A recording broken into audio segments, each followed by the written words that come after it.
Hello, wrestling friends. I'm Matt Coon, and this is the Gentleman Villain podcast with the Lord himself, Mr. William Regal. Mr. Regal, how are you doing today? I'm wonderful. How are you? I'm going to call myself out straight away. I'm leaking a little. Now, I'm that means back. sweating, right? You're sweating. Yes, Yes. yes. I prefer to say I leak. No, just And, being me and because it's me.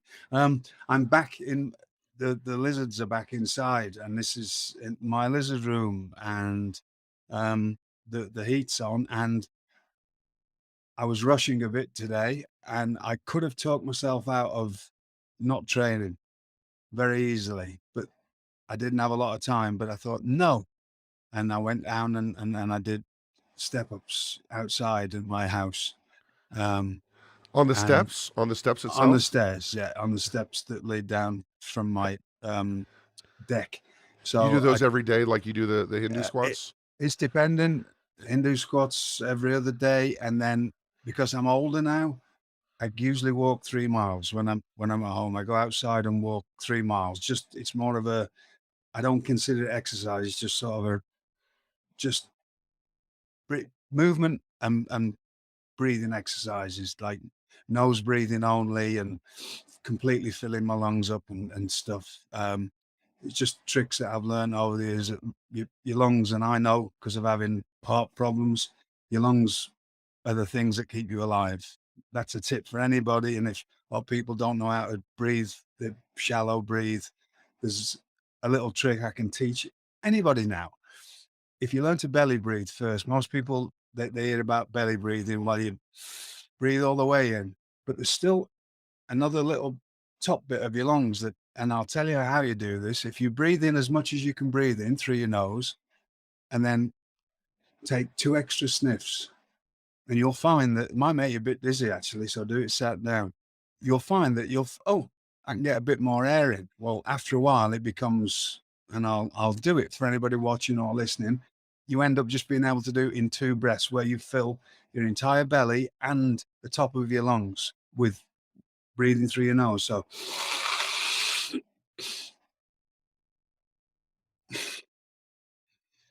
so you breathe all the way in, and then a little bit more, and then let the air out. And I'm doing a lot of exercise since it's been a while now. Nose breathing only. I do my squats nose breathing only, which makes it a lot the breathing pattern a bit different. If you're doing it as a wrestler, you don't want to be doing it nose breathing only. Well, you do if you want to get the most benefit. But as far as training your body to wrestle, you, there's an old trick that seems to be lost to wrestling. All the exercises you do is breathe in through your nose and blow out through your mouth. And if you hold your breath, you get, doesn't matter how fit you are, you'll get very tired quickly. That's why a lot of old wrestlers used to smoke and whatever they did, they never got out their breathing pattern. And it just becomes it seems to be a lost thing. That's when I talk to people the last 30 years or so, people have forgotten about this and they get all kinds of fit, but they don't know this breathing pattern. And it's a simple thing. If you see any clips of me, like this stuff on Breaking Ground with me telling people about rolls, there's a million reasons why to rolls, but at the top, it's breathe in through your nose and then as you're rolling. And it's just to train your brain to constantly breathe in through your nose, out through your mouth, in through your nose, out through your mouth. And if you do that, you'll find that you'll be able to go a lot longer. I've just studied a lot of stuff, and Daniel Bryan actually also talked about it. I know Edge, I ended up having a conversation with him a few years ago about this, but nose breathing only. Well, that takes it. Then you've got to really slow down or do things differently because you can't get as much oxygen out.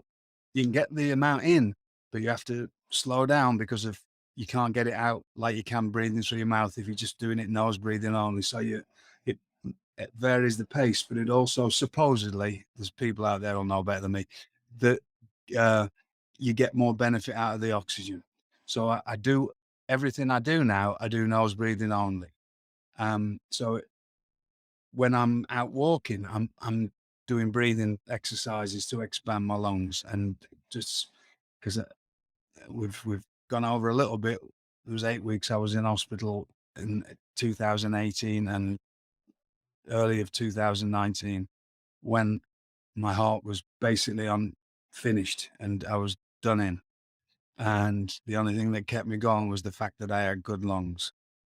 So I've really worked on my lung power, and especially in this day and age with COVID and stuff, you hear about people having unfortunate things happen to them. Lungs are definitely needed. You need to be able to breathe. So just one of those things. And so today I did step ups instead of walking, but I just did it nose breathing only. Well, when you do it like that, you start to sweat a lot as well. If you walking's different because you're just at a pace, but when you're doing step ups, it's a bit more of a pace. So yeah, that's why I'm leaking. So that's enough of that nonsense. Let's get on with the show. Well, I do have a couple of things I want to ask you about. Of course, we record this before Dynamite, so I'm going to talk about the previous week's Dynamite. It was like a 50-50, or the previous week's events, it was like a 50-50 week for the Blackpool Combat Club. You know, you have Jon Moxley, who once again retains what is certainly rightfully his, the AEW World Heavyweight title. It's his. He's had it. But then you lose the Ring of Honor World Heavyweight Championship to Claudio, or from Claudio to Chris Jericho. How do you feel about the week, considering you got the one title back in your umbrella, but that Ring of Honor Championship now belongs to Chris Jericho? It does, but it gives us goals. So the whole narrative of BCC since we start is to be better, or whether it's us or the people that wrestle us. Well, now Claudio's got to get his championship back if he wants it, and who better than Chris Jericho to have to face for it? So it just makes everybody step the game up and put on, show some great wrestling and a lot of whatever else, tricks if you have to. Sometimes you have to have tricks to beat Chris Jericho sometimes, because he certainly will use them. So it's and it's as we saw the other night, and I wouldn't blame him one bit for what he did the other night. That's good for him. So it just makes Claudio, it makes Wheeler look at that and go, I need to step my game up. And we all need to step a game, and we all need to keep. And then Jon Moxley's got the hardest job of all now, because he's got to retain that AEW championship. And Bryan Danielson's got to step his game up, because now he's just been beaten and he wants to prove something. So it's been a strange week, but everything that what we're trying to do about, and hopefully everybody watching or in the locker room, there's a high standard now that you've got to attain to get to one of these championships. Surely you would pick your game up a little bit if you want to be a part of the scene. Does that make sense? Absolutely. Right. Absolutely. So that's good. The obstacle is the way, the obstacle is the way. And something else. I'm just glad I'm not part of it anymore. Well, I can just talk about it and not have Right. to actually be doing it. Well, you kind of are a little bit, because this week Wheeler Yuta had a confrontation with MJF. MJF took a cheap shot at you. Oh, that wasn't a cheap shot. That's nothing. I just want to ask you what you feel about MJF. What are your, what are your overall feelings on him? Very talented young man. But how can I put this? Before he was born, I was saying horrible things to Mr. Shivani. But I never took a liberty with Mr. Shivani. No, sir. And that doesn't sit right with me. If you're a competitor, then you're fair game for anything. If you sign up to be a professional wrestler, you're fair game for anything. And I've done what I've had to do in my life. but you don't take liberties with people like Mr. Shivani. That's not right. So he's got a lot to learn, the lad. And now he's got to face a very battle worn and battle hardy Yes, sir. John Moxley. Oh dear. Oh dear. But it's also going to be a great experience for him, because he's going to have to, whatever he's done up to now in his career, he's going to have to really go up a step. This is the kind of, I can look back at my career. Like, I had an incredible career in Europe for being a teenager and 20 something, and I lost most of the time, but I had an incredible career because I wrestled incredible competitors from the age of 18. But the standard of wrestlers that I wrestled was very high, and that's what made me. Then I came to America, and within short time, I was 25, I was wrestling, well, before that, 24 even. I'm wrestling, and then to 25, Owen Anderson and Terry Taylor. And then all of a sudden, I'm wrestling Ricky Steamboat, and I'm wrestling Ric Flair. I was 25 and I was wrestling Ric Flair. Well, that's the kind of thing that MJF's at now. He's made a name for himself. He's got himself into a great position. Now, all of a sudden, he's got to jump up a huge level to compete with the people that he's been competing with. So he's been off for a while. Well, he's had some very high profile matches. Now he's got to go into some more. In fact, he's going to be entirely in high profile matches, so he can handle it. And we'll find out at the end of it if he keeps going. So I think it's going to be interesting to watch. And that's not just talking wrestling, that's everything.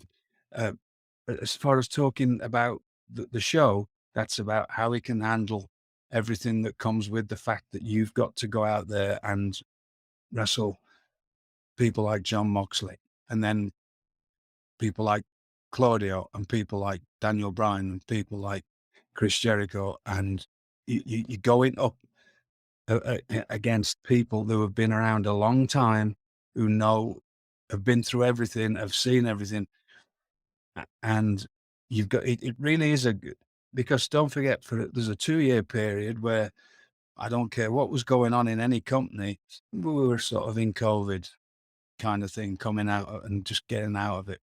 So now the pressure's really on for it. So, and that goes for, well, in fact, pressure's on for all young talent. So it's, really, everybody needs to really pick the game up. I'm watching across many companies all over the world, a group of young 20 to 26-year-olds all starting to come into their own. And how they've managed it before COVID and then after COVID is incredible, because of COVID, there's 2 years where there wasn't a lot going on. And if you were working for a big company, wrestling occasionally, and still some people are only wrestling occasionally. Well, all the people I've mentioned, who are, especially John Moxley and that Bryan Danielson, they had constant, they were wrestling constantly through their careers, many times a week. So this group of young 20-odd-year-olds that are all coming up now, and I see it across a lot of places, they're going to be the ones that we're going to find out in the next few years who is going to be the big names and the big stars. No different than when it all sort of, for me, I was in the wrestling job, but in the early 2000s was when Ring of Honor came along, and you're watching, I was anyway, there's all the people that are now in the positions, and they're in the 40s, and they're or very early 40s, and they're all the people that are the top people. So you all need to really everybody in that age bracket now, because there is some really good people coming through from on all fronts, all different companies. Anybody that's young, that's training that you're more than likely going to gravitate towards people that are closer to your age, and then people a lot older than you, because that's usually the way you do it. So that'll be interesting to watch how everybody, are they all going to really study? Are they all going to train hard enough? Are they all going to understand this, trying to learn this job as quick as they need to learn it, and with what time they have? And hopefully that goes back to some of my previous things that we've been talking about in the last 3 months or so. If you just go back and listen to all these little bits of advice, you're going to need every little bit of it at some point of your career. And you need to start picking your game up, because if you don't, somebody else will. that is very good advice. Now, Mr. Regal, today we're talking about Takeover 2. Of course, if you're on the network or the Peacock, it can be a little confusing to find Takeover 2. It. So what we're looking at is Takeover, Fatal 4-Way. That is the one we are talking about today. Mr. Regal, looking back, at this time and point, it seems like NXT was all in on the Takeover idea, the Takeover brand. What do you remember about, the very beginnings of after the first Takeover and feeling like, hey, maybe this is something we're going to do. We're going to do these kind of big event shows. Was that something that you were excited about, you're privy to, or you had a thought about? I was all of everything that you just mentioned, but so caught up in doing so much stuff and trying to, it's like somebody else was doing it. Because you're so busy? Because you're so busy. It's like somebody, when I watch this show, for this show, I'm like, I can't even, because I know I was a big part of everything going on, right? You were there. I know I was there, but I couldn't quite put myself in the time frame, because it was just seemed to be. Renee said something. I was on Renee's show recently, and she said it seemed like it was lightning in a bottle at the time. If you were there, there was something magic going on, but we were all just doing our thing, and it was working, and it was not a second to think about anything but this is going to succeed. Well, and there's no doubt in my mind. It was just right. Let's get on with it and let's work. So there wasn't any pondering of any. All right, let's get on with this. And that's what I remember about all of this, is just getting on with it, everything, and trying to make everything work, as seems to be the case with most of my career. It's just that I say it a lot, but let's just make it work. So whatever I was either part of, asked to do, what the talent I talked with, talent I was helping, let's just make this work, because something's working. And if you keep with that mindset, everything keeps going. So that was really all I because I can tell you, because it was just a magic. I don't really realize until I watch these things what a magic time that was. It really was. You need to stop and that you hear these things all the time, they become redundant, but it's only when you get to the other side of it that you go, wow. Like I remember being, I believe it was Takeover 36, and this was in COVID. And I remember being stood inside the PC after the show, and we just got on with everything as normal, and another great show. And it might have been 34. I'm again, the time frame is a bit off, because of the time period was a strange one. And I remember leaning over to H and just going, it's unbelievable that we've done, I say 34. We've done 34 of these in a row. And how have we, how has this happened? Because there's never been a company in history that has done 34, or at the time, or 36 if it was 36, universally like shows. And I think people have, one day maybe people will go back and realize exactly, and which is what we're doing now, go back and realize that how big of a deal that was, and doing it off the WWE network. Only the last couple were you having a TV outlet, but doing it off the WWE network, which, if you can look up the subscriber numbers, weren't like TV huge ratings, and like, oh yeah, we should maybe take a step back and go, well done, good job. Right. And that's not us. I didn't mean any of us doing it. I meant all the talent and everybody that was a part of anything. Because if you ask them, a lot of them, and I know, I know he won't mind me telling you this, but there's like people who were on those, Pac being one of them. There's time, that he said to me that that was incredible times of my life, and I'm like, all right, yeah, they were, weren't they? But because we were just doing it, and we weren't, you haven't got time to think about I didn't think about it. It was just get on with it. Let's get on with it. And whoa, there's another great one. There's another great one. And looking around at the team, and that I was like whatever people think I was doing, that I feel like I was a minor part of that.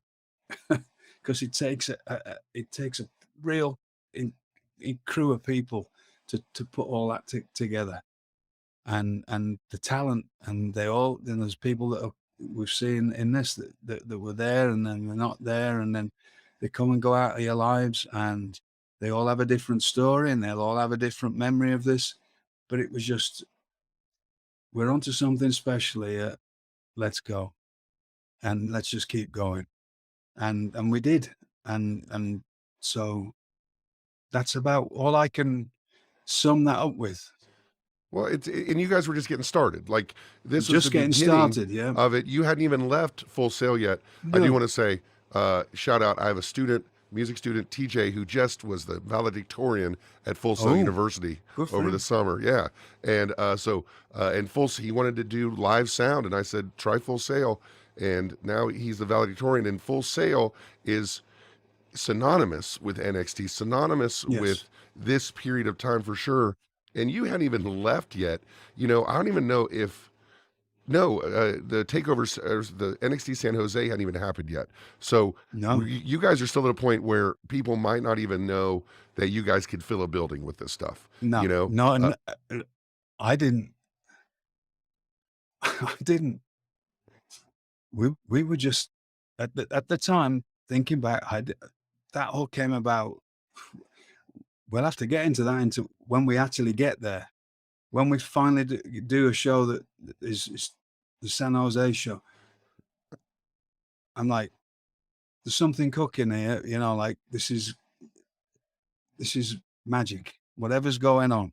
We should definitely do that San Jose show, because my son and I, to this day, we've, my son, my wife and I got divorced when he was 11. We just started going to wrestling all the time.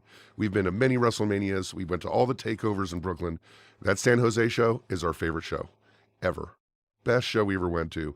And people don't know, we'll talk about it another time, but it was the show where I think a lot of people raised their eyebrows and said, this thing can fill a building. Like, this is something else. I remember being stood backstage and looking out, and I remember Mr. McMahon being there as well, and he was stood about 5 feet away from me, and he was looking through the curtains and we both just looking at the crowd, and it's like, I don't know what he was thinking, but I know he was happy, and I was just like gobsmacked and going, wow. And then feeling all kinds of happy for all the talent and all the crew. Like, and if it, I say these things a lot. Like, there's a lot of points in my life where I go, or when I look back and I go, if it all ends now, I can't ask for it to be a better time. And I remember thinking that then, Yeah, I know what and you mean, going, man. I know what you wow, mean. Yeah, if it yeah, all ends now, we've done totally cool. everything. Yeah, Yeah, it's all good. all good. And you have to get through here to get to there. And right now, we're kind of in the first little post Bo Dallas era of Yes, NXT, and Bo who was Dallas. fantastic, by the way. When a lot of Yeah. us first started watching NXT, you either started watching maybe in the Big E era or you started watching in the Bo Dallas era. And the Bo Dallas era is really where things started taking off a little bit. Bo Dallas, I don't believe, is on this card, but No. he was the focal point of Yes. NXT. Talk a little bit about Bo Dallas, because a lot of people might not realize how special his time there was. Yes, he was. He was just so he was started off with FCW and then what morphed into NXT, and obviously from an incredible wrestling family. And Bo just found that character that he had, and he ran with it, and it was tremendous. And he was tremendous. Great, just great for me anyway. I can only speak for me. Great to be around. Great to watch somebody who went out there and just made it his place when he got out there. People, he was the man there for the while that he was there, and then he was just very, very talented lad, and be nice to see some more of him. There's obviously plenty in the tank, and He's too young to be done yet, right? He's got plenty left. I don't know. He might just have moved on with his life. Very true. But he was an incredibly talented lad, and just a joy to watch. If you go back and watch the stuff with him that he was doing at the time, really talented. So you'll find a lot of that going forward. There's a lot of people, and for whatever reason, the expectation in this job is something else. This is a serious note for anybody getting into it. Know what you're getting into. Right? There's you can have everything right. You can have it be the best at anything, and sometimes things just don't pan out. And it can be very, like any form of anything. When I say entertainment or sports or life, just life, doesn't always pan out the way you think it's going to. So you need to look after yourself in whatever form. You were just talking about it. Look after yourself, because sometimes things don't work out right. And some of us, like me, have had an incredibly charmed life out of this, and some people don't. And as long as they were decent people, and he was, I wished he'd have had as far more of a charmed life than I've had out of this.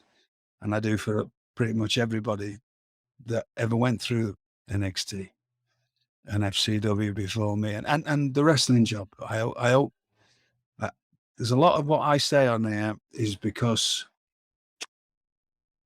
I want to give you everything that's in that somehow kept me going through this job with a somewhat set of standards, and not have to, know that I can tell you the pitfalls. I can tell you that, that I was never anything. I was just a bit player on the wrestling, but I'm still in it. and that's all I ever wanted to do. So there's a lot I can show. I can't tell you how to be a main event wrestler because I've never been. I mean, I have been. I was main eventing things when I was 20, but that it doesn't But that's really. not what you consider yourself. No, I Yeah. don't consider myself Right. that. I was a career wrestler. That was what I wanted. I was a career wrestler, and the pitfalls that come with it. So there's it. You've got to, like, I want everybody to have all this stuff that some of my ramblings on this just go, but I want it all to be put together one day. So somebody's got a guideline, because I never want there to be a time when there's some young person who there isn't a wrestling business for them to try and have a charm life out of, in whatever their view of what a charm life is. My life was, I wanted to be a wrestler, and I was. And I understood.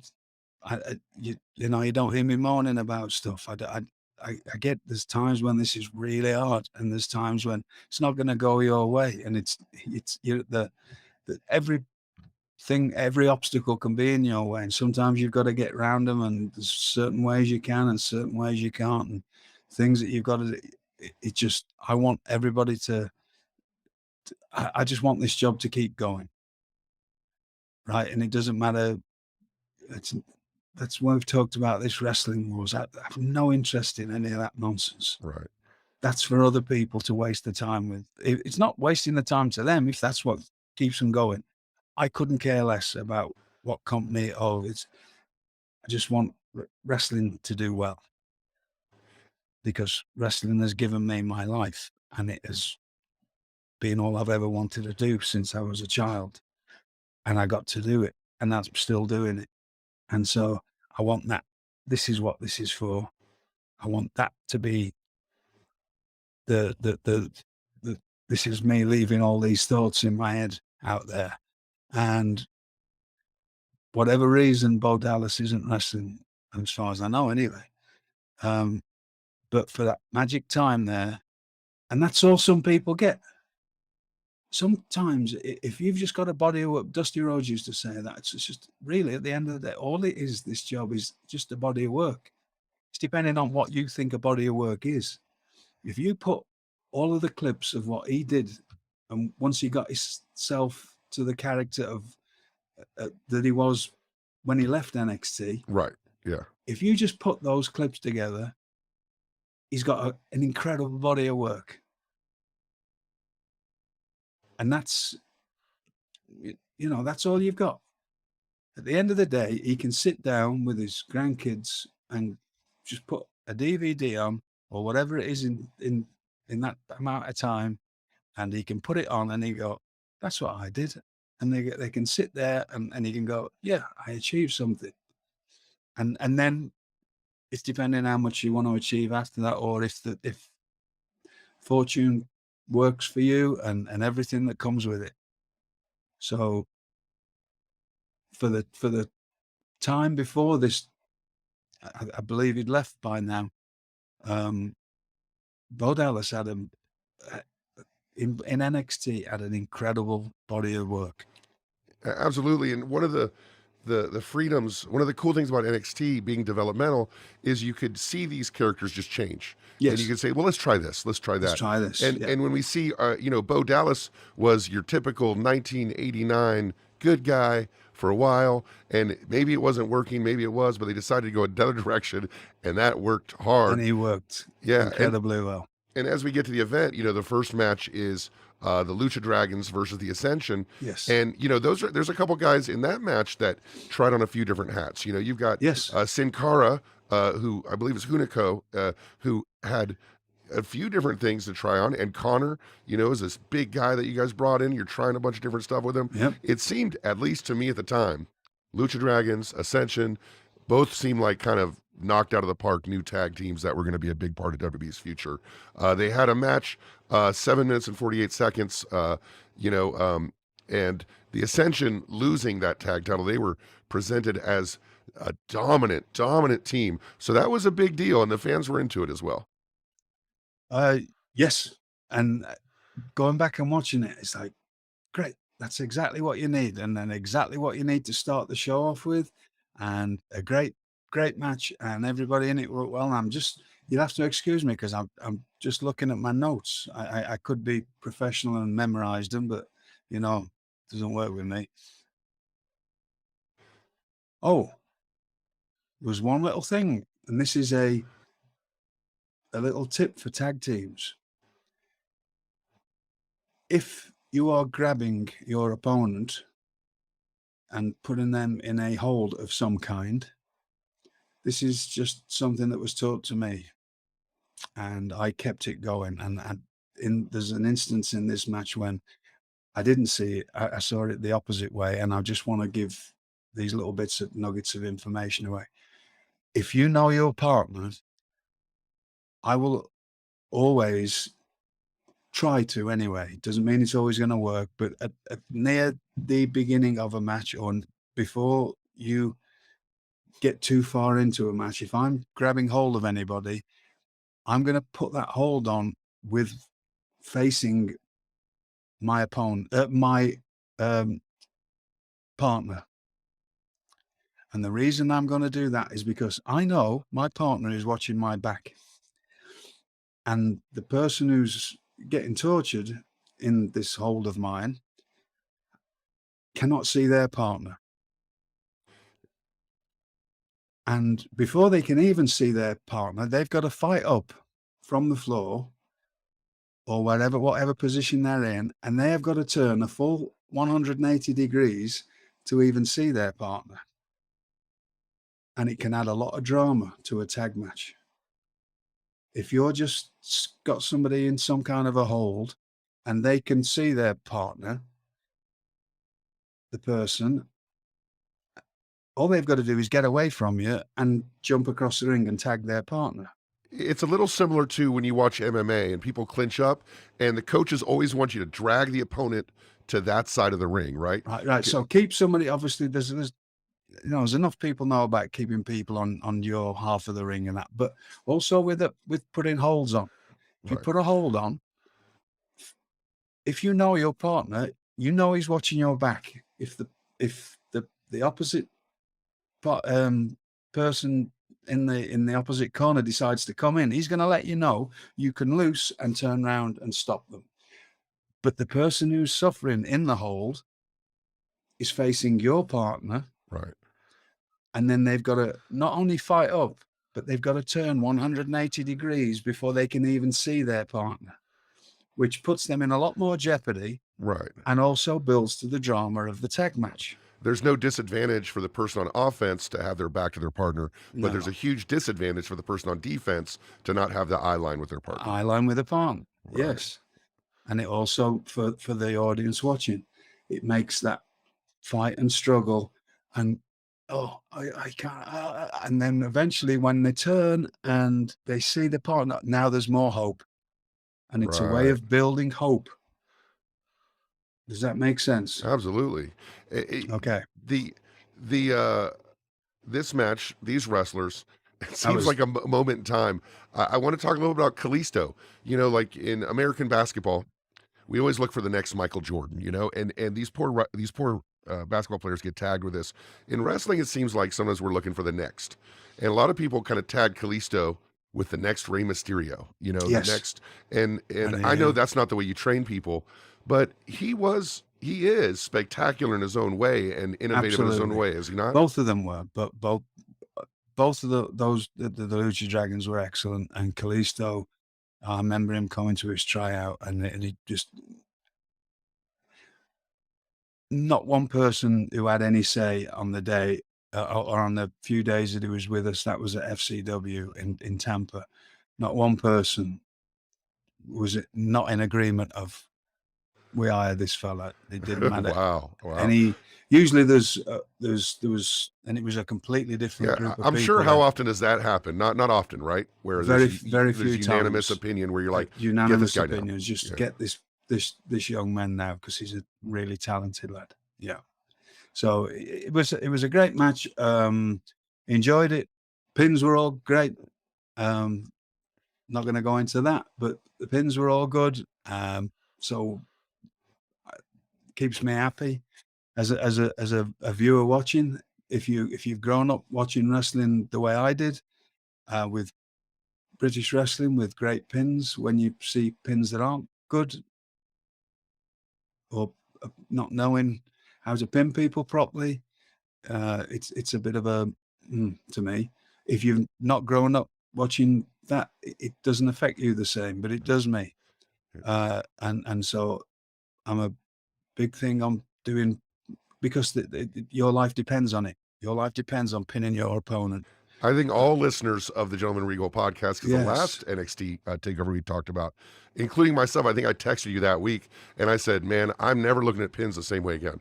Like, ever. So If the guy's don't not need to making go into it again. Yeah. a full effort, the full effort, like you see when Mox makes a pin, if he's got a free hand, he's going to use that hand to push something down, Right. unless you're making the point that I just dominated you with this. Just whatever. dominated Right. you. Yeah. Then But- then if you know somebody's knocked out, but or if you're just trying to wear the opponent, that's another thing. There's using pins sometimes just to wear an opponent down. Sometimes I wasn't trying to beat people with this is just me personally. I know other people do this. I can think straight off the top of my head somebody who's very relevant at the moment, Chris Jericho. Sometimes Chris Jericho will put his foot on somebody and just flex, right? Right. And do it right. Right. He knows that's not going to pin anybody, but he's putting his weight on somebody's chest and they've got to kick out. And if you kick out of something you've got body weight on you and you've got to kick out, it makes you use energy up and it just wears you down a little bit more, right? And so sometimes I would just maul people and just pin them, try and pin them. And I'm not really, I know they're going to be able to kick out, but I know it drains them a little bit. Right. Right. Or that's the story that I'm trying to tell the audience. Whether Right. they ever picked up on that or not, I don't know. That was my thought process of doing that. I know that I'm not going to, if I just, as you call it, a snapmare, I just snapmare you quickly and cover you. I know you're going to be able to, well, unless you're completely worthless, I know you're going to be able to kick out. Right. But you've got to kick my body weight off you. You've got to get out of my body weight. And I'm going to just pull you back down because you're in a position. If you pull yourself up, I'm going to pull you back down and just lie on you. And it's going to make you use energy every time you kick out. And I'm going to pull you back down again. And now this time, maybe I'll really tighten it up and make you lose more energy, as much energy as you have to be able to spring out of this pin. And now I've worn you down a lot more. And it's one of those, that's the psychology of telling the story of what you're doing in the ring. Is that, am I explaining that right? 100%. The best Right. example I can think of is Steamboat Savage in WrestleMania Right. 3, where these two guys did a ton of pins and they win the match basically out of pure exhaustion. Exhaustion. And when I talked to Ricky Steamboat about that once, just talking to him, and he said the finish could not have been a big move. It had to be a roll up or a small package or a backslide or something, because the idea is we are just draining each other with these pins. Yes. Right. Yeah. And that's a great thing as far as storytelling is. Just so pins matter to me. Again, if they don't to you, that's your, don't have to listen to me, but they make a lot. And also with good pins, your announcer is more likely to call them. If you don't do a good pin, your announcer is likely less to call them because you kill their credibility. If you go, look at that incredibly tight pin, ladies and gentlemen, and it isn't an incredibly tight pin, you as an announcer, if you're on a show weekly, your credibility goes down the toilet. So it's up to the talent and the competitors to do good pins if they're meant to look like a good pin, or if you're actually trying to look like you're trying to beat somebody. Right. Because if not, you want everything you do, announcers have an incredibly hard job, right? But you want the announcer to be able to talk if he's got time or she's got time to talk about everything you do. And give them something to talk about. Give them something to talk about. Right. Well, if you don't, they can't kill their own credibility with the audience listening by saying things are good if they're bad. And also buying into the drama of the match, like Drama of the match 1-2 almost. If you're doing a lackadaisical pin, that doesn't really inspire the doesn't announcer, inspire. you know, especially an emotional one like Amore or someone like that, to Yes. really get into it. But if you've got Yes. that hard pin, Yes. for sure. So the next match is actually kind of relevant, and it's interesting. I've seen two, I'm sure others have done it, but I think of two people who decided to quit WWE to travel the world and become better wrestlers. And one of them is Drew McIntyre. Drew McIntyre left WWE, or he actually got cut, but he decided to go around and improve his skill set. He said it. He wanted to go around and wrestle some more, get some experience around the world. When CJ Parker, who's in the next match against the rising Baron Corbin, decided to leave WWE, he realized what a weird thing for a young man to say, I don't have enough experience. Like, that is a very unique thing for a young man to do. So I really like CJ, and I'm really happy that things have worked out for him. He came into the system at a young age. There's a lot of people now, right? Now we're in a time where people go into or get into wrestling young, and you're into a system because there's two companies. Well, it's more than two companies. There's two companies in America that are looking for talent. Well, it's hard nowadays because there isn't that many places to work. So you're going to obviously try and take whatever you've got to take. Years ago, I used to be able to tell people, go and work loads of places. Go and work as many places as you can and get lots of experience. Because if you get into a system, it's a system. And whatever the system may be, you are for an amount of time, you are in that system and you are training and you are trying to find a spot on the card. You are trying to find your place. I never had to sort of, my career just took me all around the world before I came to America. And we've talked about this. So I'd done a lot and I'd been in a lot of places and I'd learned a lot of things and I'd failed at a lot of things. Well, if you are young and you get into a system very young, after a while, you can just not be a part of the plans because there's only so many people can be on a show. There's only so many people can be featured. There's only so many wrestlers can be featured. So, but things are different now. So this is why I'm always talking to young talent, because I'm fascinated how they get noticed in this day and age. Because there's been, especially we've talked about COVID before. There's COVID, and there's people that have come out of that and got noticed. You know, Daniel Garcia and Wheeler Yuta, two that come straight off the top of my head. And then there's people that have been out there training and doing that things, and then they've come out and they're getting noticed now, and they've somehow figured out whatever it is with a lack of ability, availability of too many places to work, Right. which I think is fantastic. And Right. I could never do that. I could never a few hundred matches and then get thrown in the deep end on TV. There's no way I could have done that, right? And all the training and the best trainers and the best wrestlers to wrestle, none of that would have worked out for me the way people have to do now. So CJ came very young to, I think he was even 20, something like that. When he came to FCW, he was straight into FCW. And you train hard, and so you should. If you're a wrestler and don't think you got to train, okay, but that might catch up with you at one point. And it's not about bodybuilding or anything. It's just about training, whether it's wrestling, whether it's you've got to do so. You've got to. You're never going to get anywhere without training. If it's only just the wrestling part of it, you've got to train hard. You've got to figure something out, else you just won't ever get hired anywhere.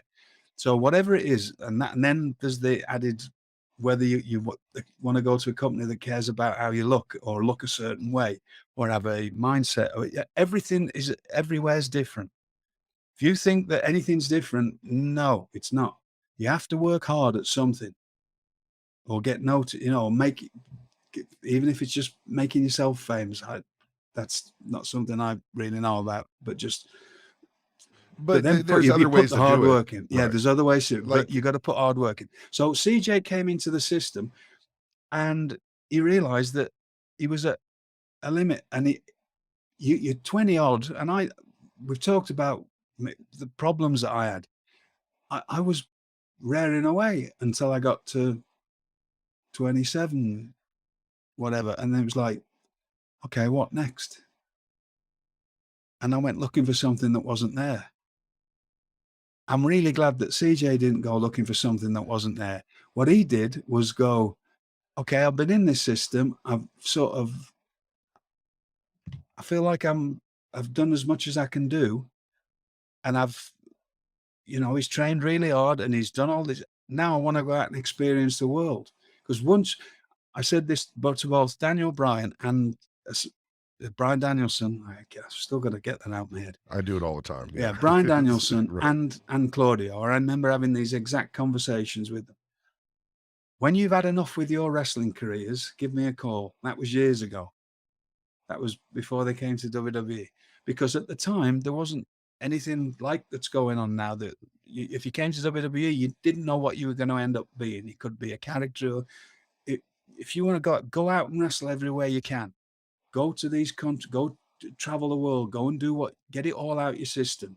Because once you're in any system, doesn't matter if it's WWE, if it's AEW, if it's New Japan, you are in their system, and whatever comes with their system, you have to abide by.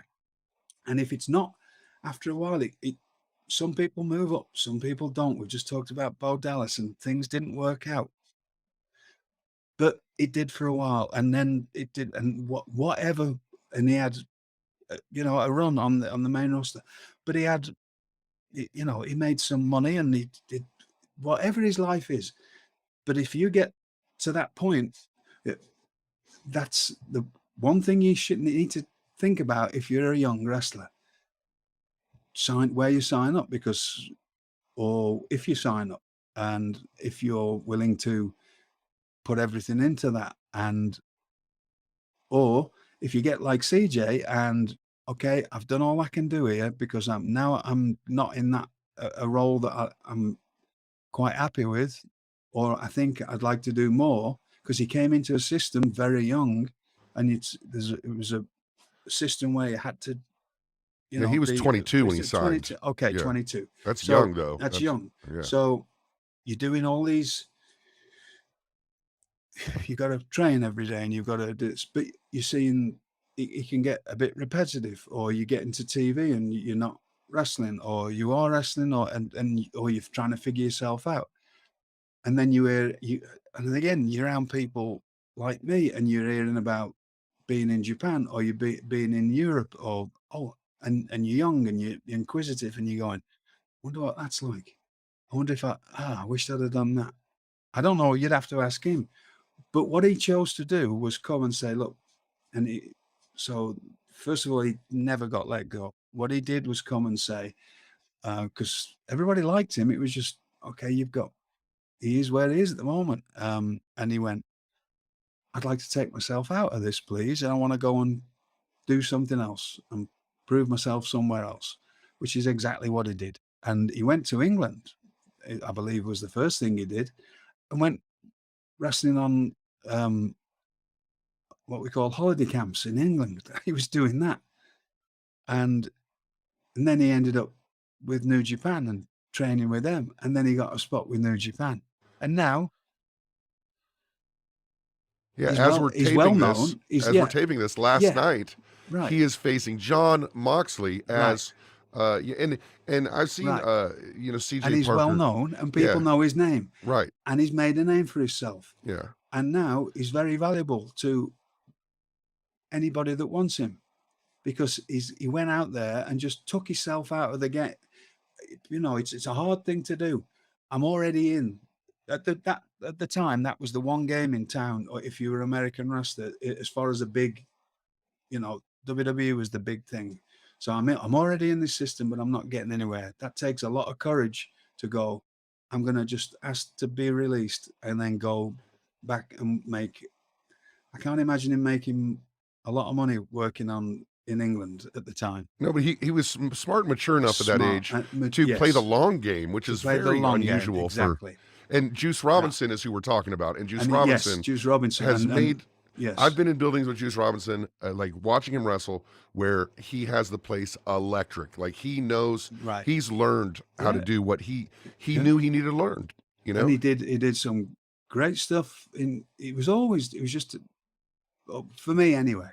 Again, it's all about how I get on with everybody. Always considered him a hard worker. Always trying different things. Got onto this character that he had at this particular time, doing this hippie thing. I remember one time being.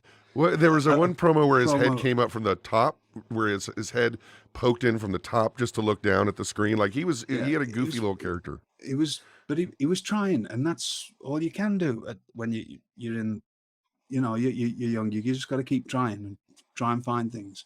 There was a time when I saw a promo of him. He'd gone to SeaWorld, and because he was doing the something, there was that documentary, Blackfish, I believe, about the. Oh yeah, I remember that. Yeah, right. Well, he probably thinks I was mad. What I did was just say to him, "Listen, this isn't. We're trying to build something. Well, I'm not. No. WWE is trying to build something in Orlando, and there's people here got to go out and try and get, local support and sponsors and whatever. Don't need you standing outside a major attraction here, cutting promos on them being terrible people. Maybe don't cause problems with potential huge partners in the future. Right. But he was doing everything he could. There was nothing that so he might think that I was getting on. I was just but letting everybody know, because it was at a promo class that I saw it with everybody there, and I was like, you might want to think about this. This is just so everybody hears it. You've got to think about where you're working, and this has never changed. This was never changed. Remember, you're representing somebody when you work for them. If you work for WWE, if you work for AEW now, if you work for New Japan, anywhere you go, you are representing that company. The company name comes attached to you. So if you act, I go back and look at the stupidity of some of the things I did. Thankfully, there was no phones about. Right? Yes, sir. The stories, and it might make for good stories nowadays, right? But you can't do that anymore. You are representing the company. If you send out something silly on Twitter, you're representing the company that you are getting paid by. And then it trickles down. And if you think it doesn't matter, it does matter. It matters to everybody. Do you want to be the person that gets your company shut down or taken off TV? And do you think anybody else is going to want to hire you if you are that person? You need to think very carefully about your actions, which I feel a bit sorry for, because sometimes what makes you stay around in this job is actual real life and character. Mm-hmm. And I don't think that's hard to find nowadays. So it's you can't get up to the stuff that I used to get up to. That's why you started this off by saying MJF threw a little barb at me. Yes, sir. Do you think I care about anybody? I call myself out 1,000 times over about what I've done with my life. I've caned it when I was younger, right? I've proper gone out there and hammered life, right? And got up to all kinds of stuff that the thought of you caning it and just going crazy and it's insane to me. I can't even picture it, honestly. And I had a blast, and I was out and then I did some dreadful, I've done some awful things, and but I'm through it. And it's 22 years out of date. He needs to update his material, because it's all good. But what you're saying, I just play into it. It's part of me now. William Regal, it's part of me that I am this rogue, this old rogue, that I'm this and I'm that and I'm whatever. Whatever it is, it just plays into this character that I just turn into. So But nowadays you can't really do that. There's You've much got to less be room for error with that. much less room for error. So you have to make up. And MJF's a perfect example. He's got something going that he's figured out. He's figured out whatever it is. He's got something going. But you have to think about the company you represent and is it going to affect those people? So that was the one time that me and CJ, it was the only time, and I hope he didn't take that wrong in any way. It wasn't meant, it was just like, don't do that because we maybe might want to sponsor the show, or Right, we're right. trying to build good relationships. something. Yeah, with not so. right.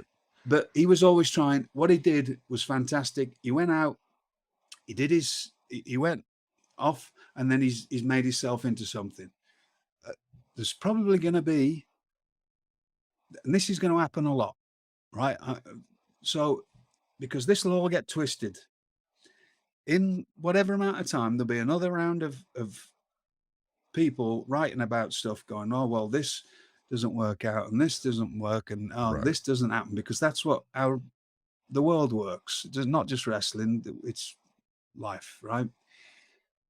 There's going to be people that come into wherever company and it's going to work out, and there's people that aren't. And some people will go into some system and it won't work out, and they'll go to another and it will work out. Or sometimes they need to leave a certain system and go out and find themselves and then come back, and then it works. And there'll be people that they leave and they'll blame everything on the system that they were in. And this is just any system, they'll blame it. But what it is the kick up the backside they need to start actually taking things seriously as far as putting the time into work and figure their part of this world out. And then they'll move on. Or they won't, or they'll just quit. It all comes in different ways. I see people telling stories. I've told, and I'm not going to ever say what. There's a lot of people that I have told. CJ wasn't one of them because he just went out on his own. There's people that have left when I was part of NXT or have tried to be hired and they didn't get hired, or they left. And you go out and tell people whatever you want. If we got to be the bad guys here, we'll be the bad guys. And some people have told the right story and some people have made their own stories up. Or some people just are clueless and go out. Some people have come to or came to NXT and were fresh, and it takes a long time. So, not everybody's going to pick this up in a short while. There's only one or two Randy Ortons in the world, right? Or ever. And there's a couple of those on his show, actually. Right. A couple of good examples. And then they leave and, oh, well, I never learned anything there. Or it might. So I'm going to take the emphasis off my old job now. It could happen in AEW. It could happen in New Japan. It could happen in any company. And it's been happening since I started in this job. From one company, in watching different companies in Britain and then watching different things happen in Germany. That's the way it is. Sometimes you leave and you don't look at actually what you did learn there. You go, oh, this didn't work out. This was no good. But you don't realize what you did learn. And then you put it onto the next company. Oh, this made me.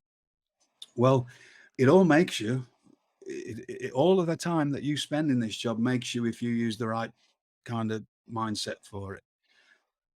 You've got to figure that out. But that's what happens, right? So there might be people now that are young in AEW and it doesn't quite work out, and okay, or in New Japan or wherever, and they go somewhere else and it works out. And it definitely happened when I was in NXT, and it works out. Either the time's not right, or it just, or they don't fit in any system. It's like if you train to be a doctor and then you go to work in a hospital and you don't want to be on call for the first, 48 hours at a time, probably not going to be a doctor. Right. You've got to understand what you're getting yourself into.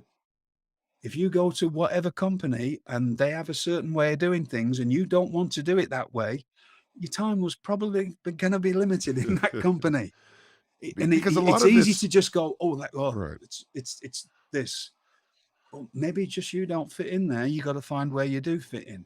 And a little bit of it is finding out how bad you want it too. How You know, and that's like, hopefully everybody should want to, or right. whatever. Right. There's so much that goes into this, but it's very easy to just because that's what people do, because they've got. We've talked about this before. What really goes on in wrestling most of the time? Nothing of really any. Right. So, right, since I've been doing this show, right, I hear about these things, and so sometimes I've looked and I've gone, oh, this has become a clickbait thing for what? Why somebody's actually taking the time to write a story about some nonsense I've said on this to you, or listen, and that becomes that person's focus even if it's for a few hours, that they've put a story out about what. And I'm going, is that how bad things are at the moment? There's nothing. There's that little going on. You've got to take a sentence that I've said and spun it into something else. That's how little really goes on most of the time, right? So it's going to happen. There's going to be people move about. There's going to be people go up and down. There's going to be people that leave places, and whatever it is gives them that something to kick it into gear in the next place they go to. That's what this job is. And CJ, or Juice as he is known now, went out there, took the brave step to go, I don't want to be here anymore. And everything was harmonious, great. Go out and do it. I know for a fact he was incredibly well respected by the people who were in charge there. And I was one of them. And when I found out he was in England, good for him, because now he sent Robbie Brookside some pictures. He was in a place and he was with a British wrestler called John Kenny, who helped Robbie Brookside a lot. And he was excited. I'm with John Kenny.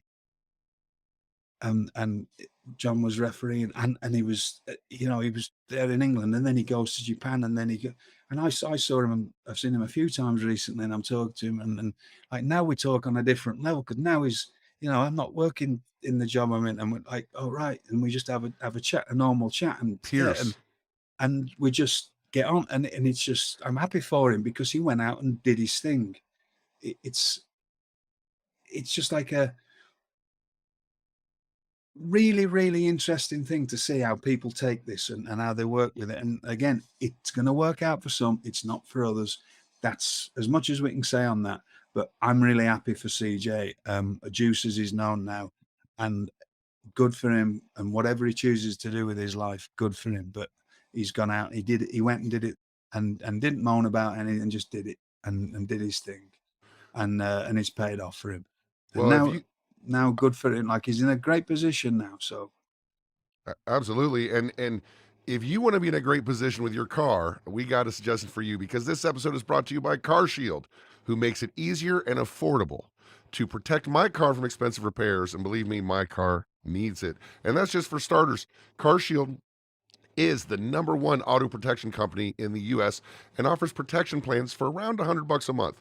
The plans cover more parts than ever before, whether your car has 5,000 miles or 150,000 miles. Let me tell you how simple it is to get your car fixed. When you need a repair, you choose the mechanic, and Carshield's administrators handle the rest. That's it. You don't have to deal with the paperwork or headaches. You're taken care of. Same goes if your car breaks down and you're stuck on the side of the road. Plans through Carshield also include coast-to-coast roadside assistance, and who doesn't need that? Carshield administrators are there for you with rental car options and trip reimbursement at no extra cost, too. Get coverage today, and you'll lock in your price now, and it will never go up.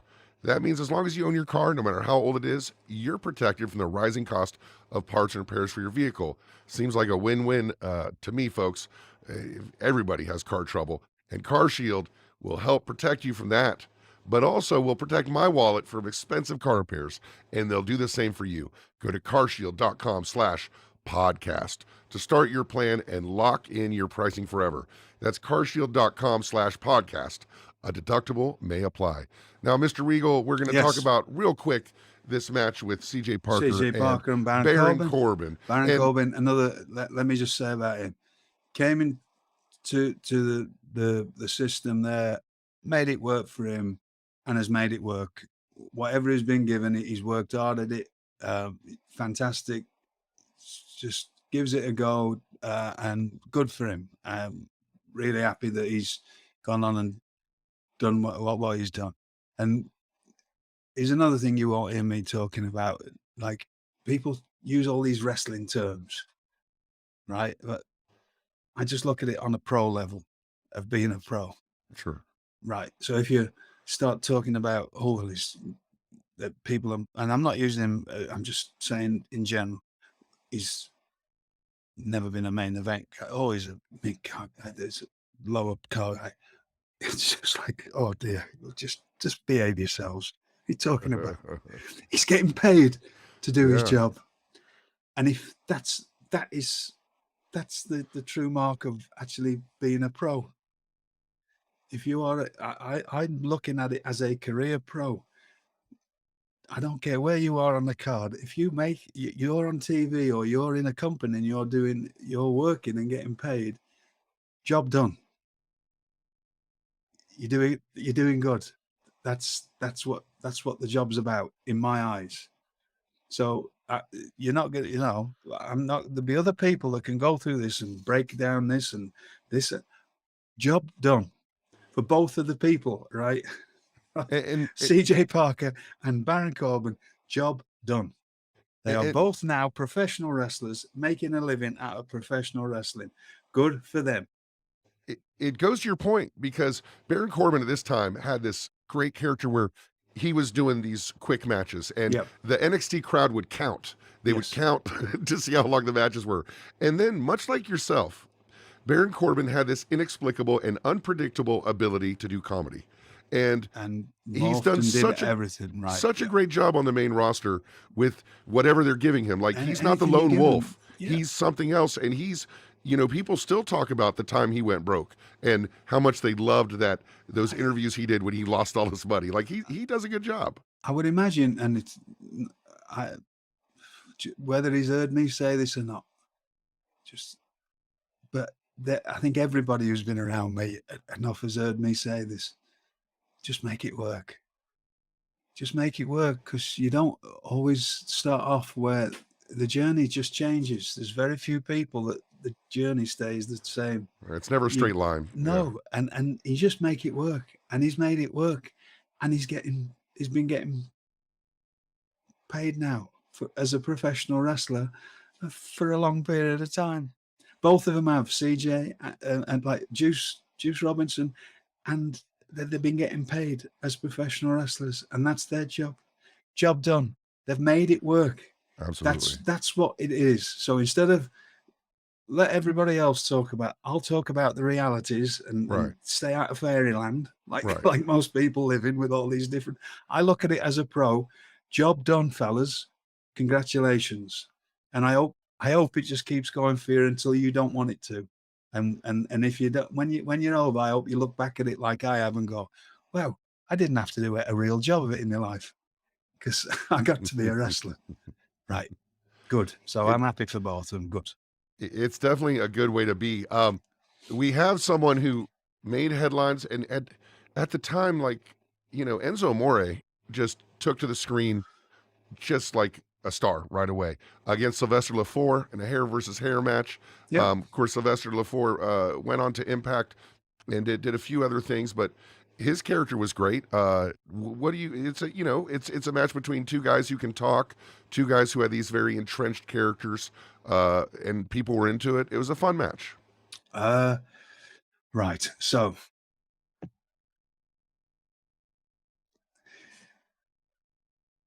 let me go back to, Marcus Louis is in this. And that is Sylvystor Lafort in NXT. Sylvystor Lafort, yeah. So he was on the first tryout that I did in the UK. And it was in Birmingham, England. And he was French, but he lived in Ireland. And he was a friend of Sheamus's. And he came in, and he was on the same tryout as Becky Lynch and the Coffey brothers, who both were now for WWE, and they all worked incredibly hard. So he had his little time there. He was. I just want to say that, because when I say that they all went the extra mile on their tryouts and showed why unfortunately couldn't find room for the Coffee Brothers for quite a while, for different reasons. But there were how to impress people at a tryout, and it not by coming up and trying to, like, there's no other nice way of saying it, but suck up to people, And it's like, because you've I mentioned can't be doing I can't be you've doing with that. Yeah. like you mentioned off air a couple people who you can sniff that out. You're Oh, good at I can sniffing that sniff out that right out. away, And right? Mhm. please don't ever come up to me trying to, like, do that, because it's just not. What a waste I'm of just, time. yeah, it's just, yeah, I'm going to just stand there and listen to you. But there's nothing worse. It makes my skin crawl when people try and give me. I don't do compliments and I don't do all that. So you're wasting your time with all that stuff with me. Right. But when I talk about just hard work, and that, he was one of them. He was just in between doing the drills and doing whatever else we were doing. All of them were doing extra and doing more. And I'm watching it, and I remember JR being there and Jerry Briscoe. They'd flown over for this tryout in Birmingham, and them being there, and Robbie Brookside was there. Well, I think that was before he was even working for the company, and it was just, it's about that time that he came in, but they were just Becky, and so that they were just all there to show us that they deserved a spot, and it wasn't through anything more than hard work and being ready and prepared. And so that's how he got in there. Enzo character was just over like crazy with the audience at the time, and that was another one of those NXT things that act worked. And then on the other, Sylvester, Sylvester, right? Yes, Sylvester and Enzo. Sylvester, yeah. So he's another fella, like, just works incredibly hard, never stopped. We've been working for years. And then, like, now, I haven't heard from him since, I think, before COVID, but he went, as soon as he was finished, he didn't sit round complaining. He was off working again. He just went back to France and started working again. I don't know what happened to Marcus Louis, right? What was his name? Yeah, I think that was his name. I'm not sure. Marcus Louis, yeah. the guy that ended up with the bald head anyway. Yeah. Well, he was the guy that I'm talking about that got hired off how hard he worked at right. He was the guy. And then I don't know what happened to him afterwards. But Sylvester Lafort just went back to France and worked and just never stopped working. And so some people, their lives go in that direction. You just got to keep going. Enzo was a bright spark there. Big Cass, always got on with him. He always worked hard. I'm glad he's getting another chance now. And seems like good. I'm really happy for him, because my dealings with him, always a nice lad. So that was it. They did their jobs, and they made it entertaining, and that's all you can ask for. Hey, speaking of, NXT having such a deep roster, and also the UK scene at the time, do you happen to remember what the dark match was of this NXT takeover? Not a clue. Paige versus Becky Lynch. Wow. Is that something else, huh? Wow. Right. Yeah. That's the dark match. Yeah. I tell you, NXT, you guys had an eye for talent, and you had a skill for developing talent, obviously, because Becky is one of the biggest stars in the world.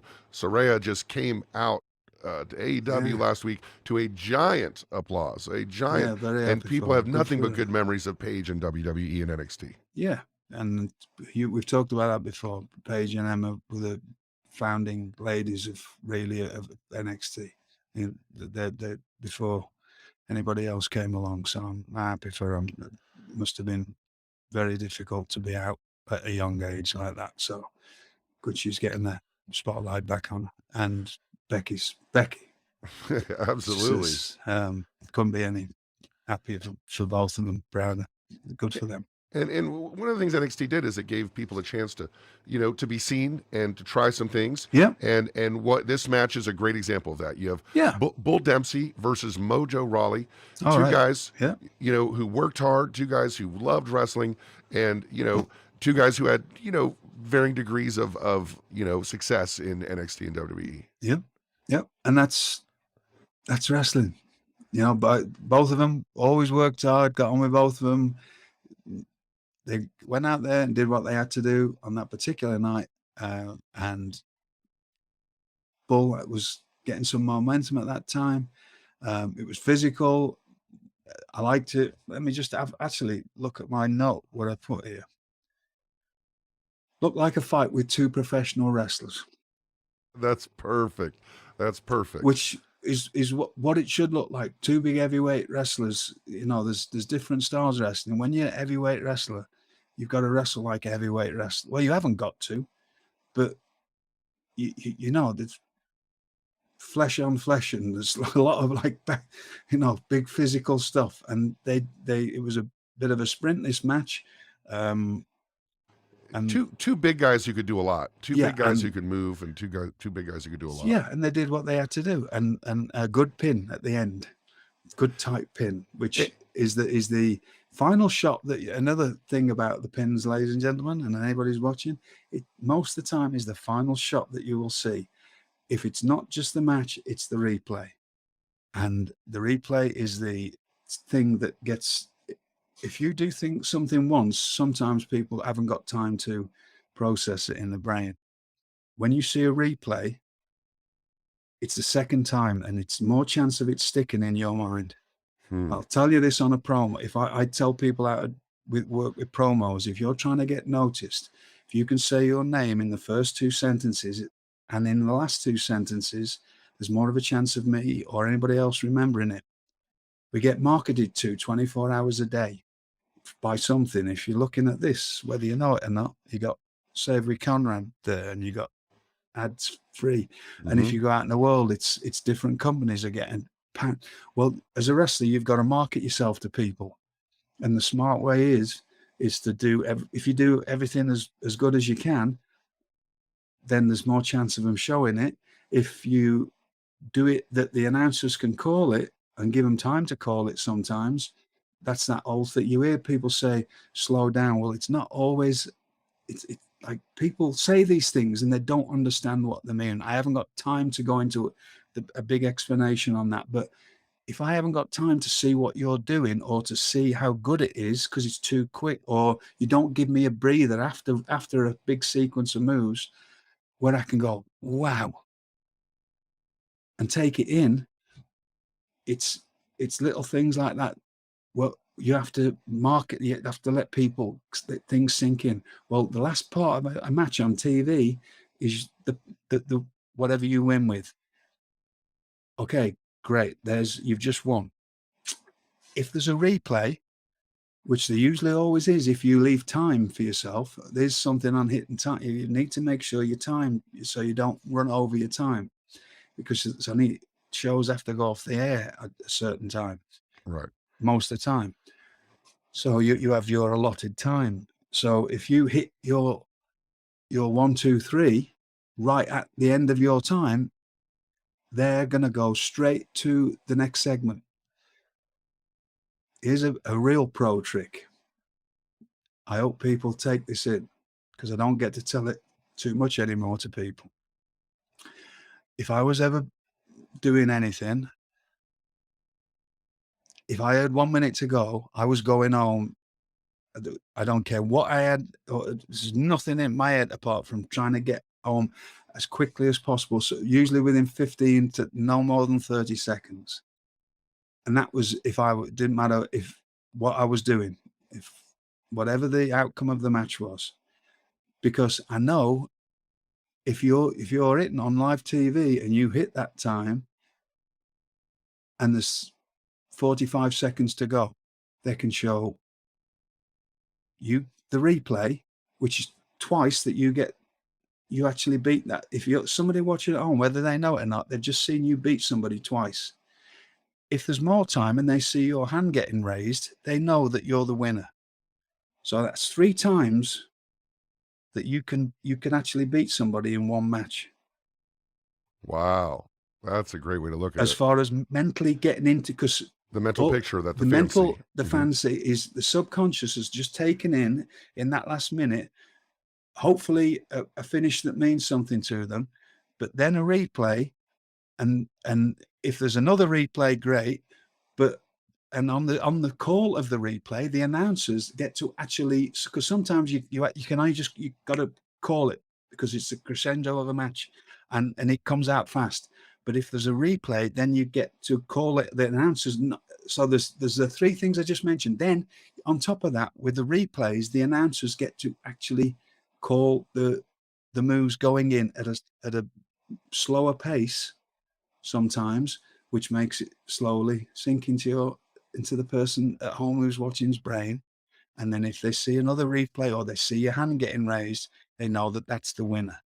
So you are slowly getting into people's subconscious, whether you know it or not. I used to do loads of little tricks like that. I have spent most of my career getting beat. Why do people care about me now? There's a million reasons why you can say, oh, it's because of this, because of that, because of that. I learned all these little tricks, and most of the time I was getting beat. And I'd make sure that, so boom, boom, boom, I would do the right thing to do that. And then I was leaving, because of the way I knew that my facials, 9 times out of 10, not only would the person in the ring get their replay and the referee's hand held up, I would be walking out slowly, looking back at them, wagging my finger. Right. I'm going to get you next time. Right. Which is all movie stuff. Mhm. The bad guy leaves, but I'm coming. I'm going to get you. Show business. Or show business. Mhm. There's too many people now about the show and not about the business. You're And understanding how to get into, doing a lot of stuff. But it's nobody's fault because nobody's ever explained it to them. Well, I'm going to try and explain to it. So if you can do that and hit your time and go, so you're not running overtime, because that's not going to help you either. But if you smack on your time, they're going to go right to the next thing.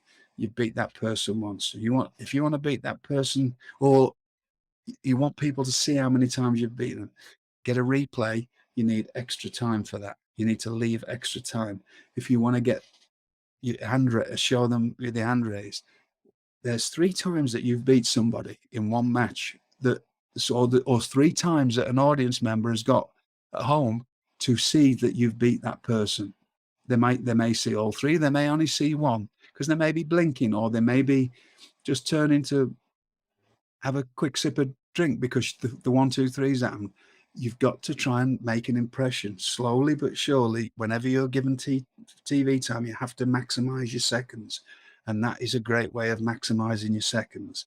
On top of that, you have the announcers calling the replay for a second time, telling them how good you are or how great you are, whatever it is they need to tell you about them. And then you move on to the next segment.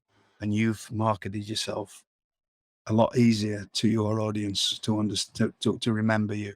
That's such great advice, because you would think a young wrestler would think, I've got this much time, so I have this much time to do this. But you're saying, like in music, we call it headroom, like you leave some volume to use later. Yeah. And you're saying it's actually better for your career to go in under your time, because then you have time for everybody to put it over and to say, hey, look at this replay and look at that replay. Yes. And and we've got something. And so you're being flashed 3 times or twice, or, 1 win, 2 win, replay, announcers telling me again. And it's all how you slowly sink into people's. Everybody is different. Some people can just make a splash in this world, but most people, it's because of time, or maximizing the time, And or repetition. or Right. something. Because don't think because you've been on TV that all of a sudden you're over. Being on TV once, or beating somebody 50 weeks in a row, doesn't mean that you're over if you're not doing the right things. If you're doing the little extra things that can help, unless you are somebody like a Bill Goldberg who's a phenomenon, right? If you are somebody like Bill and you look like Bill and you have that killer thing about him, and you're getting the run that he had, then you get, and that's why he's still as popular today as he ever was. But those are rare. They're rare people, very rare people. Right, and that's not even Steve Austin. Steve Austin had to go out and pound away and pound away and pound away, and then it became to where he did. And The Rock, it's short, but boom, boom, boom, boom, boom, boom, boom. Bill's like a rare exception of that, where it was just bang, whoa, and it was a huge thing, and he's still as popular today. But they're rare. So for normal people like us, it's whatever time you get is just putting your time in. It's going out on the shows and giving the fans everything, but there's these little things that can help you. If you get on TV, is getting if you're giving yourself the chance for people to see that you're actually beating somebody. It might be your win streak might matter. You hear people saying win streaks matter, and there's another thing that people say, and sometimes they don't. Sometimes they're not. Yes, it does matter for some people about winning, and then other people it doesn't matter about any.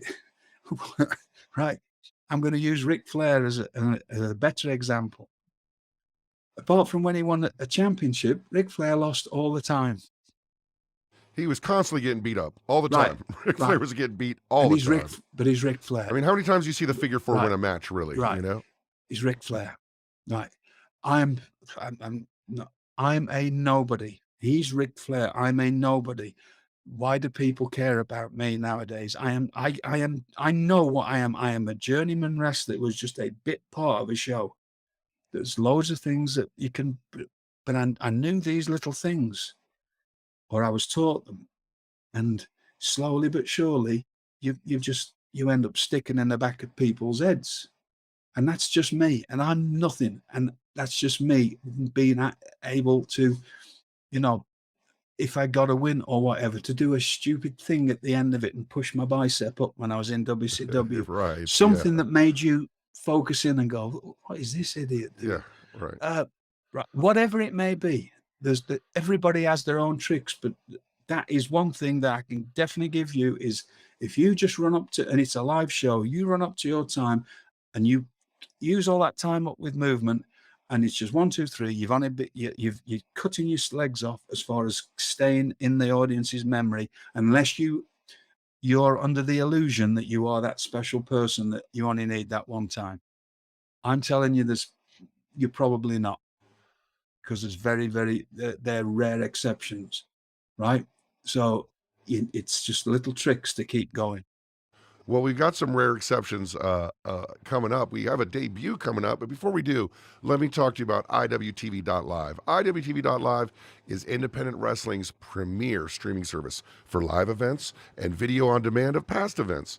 If you like technical wrestling, you'll see the likes of Wheeler Yuta, Daniel Garcia, you heard them already about them today, Jonathan Gresham, and more. And if you like hard-hitting strong style, you can see Eddie Kingston. If you're a deathmatch fan, you can see the likes of Masato Tanaka among them for just $10 a month. And my son and I have been subscribers for years. IWTV.live offers 20-plus events streamed live each month from top independent wrestling.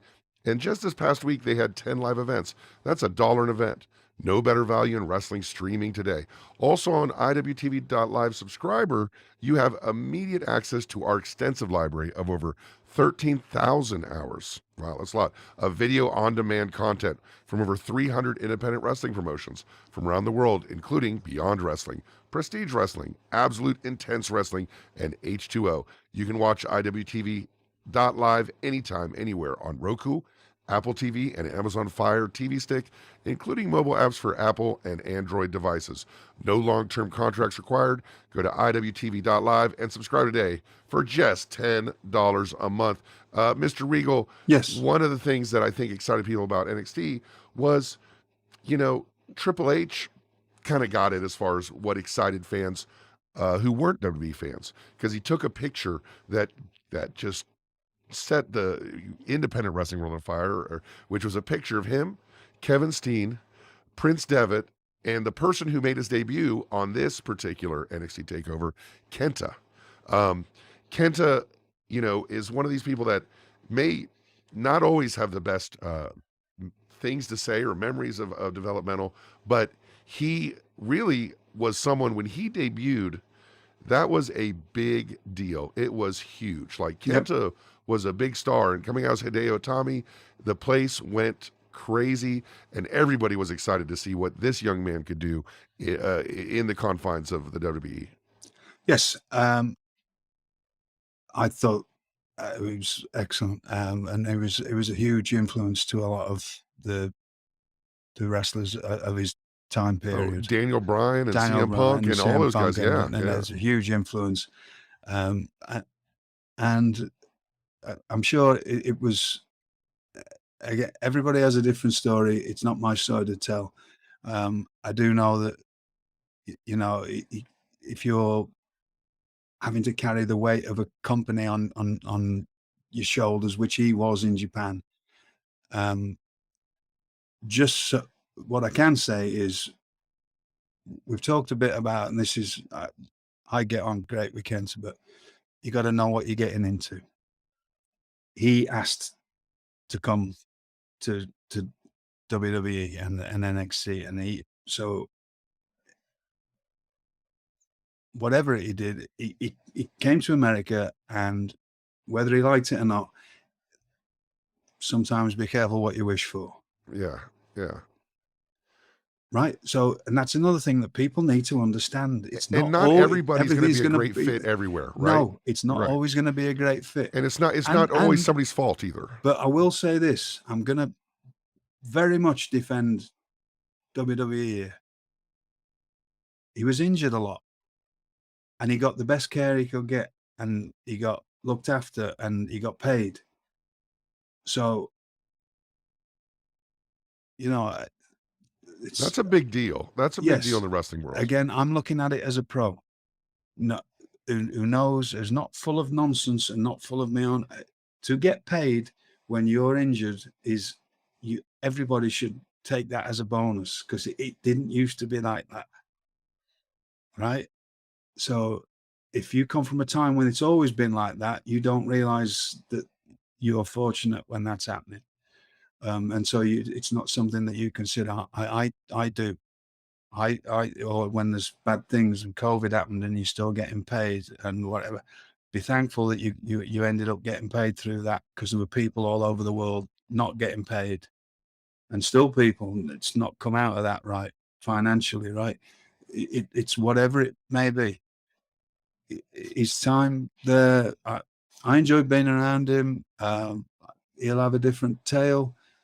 I enjoyed watching him when he was there. I enjoyed talking to him. I even got to train with him a little bit and had a roll around the ring with him one day, and I enjoyed that, just to do that. So again, it's how things work out, and how whatever happens when you're there.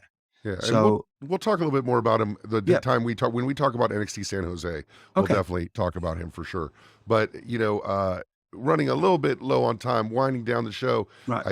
We have a couple more matches left. Well, there's not a lot to say about the next two. Well, there is, but there's fantastic matches. Yeah, absolutely. And what can you say about, a lot of times in wrestling, we talked about Bo Dallas earlier about how he's a rah-rah good guy and it didn't really work. But once in a while, you get the right person. I think it worked with Sami Zayn in NXT. And I also think it definitely worked with Bayley. Bayley is someone who had the fans behind her. I definitely, I looked at, this young person as like, wow, this could be like John Cena. This person has got some kind of intangible, indefinable connection with the fans. Okay, so I've told this story before. How the Bayley character came about. I will claim that was my idea, because it was. When I was commentating on the original NXT, when it was the ladies, whatever season that was, when it was the game show kind of thing, AJ Lee was on there, and she was fantastic on there. And my niece used to ask me about, can I have, she was only, I forget how old she was then. And she used to ask me, can you get me some T-shirts of AJ Lee? She was watching the show because I was on it, I think. She was very young and there was none. And so I'm like, why doesn't this company have a marketable character for young girls?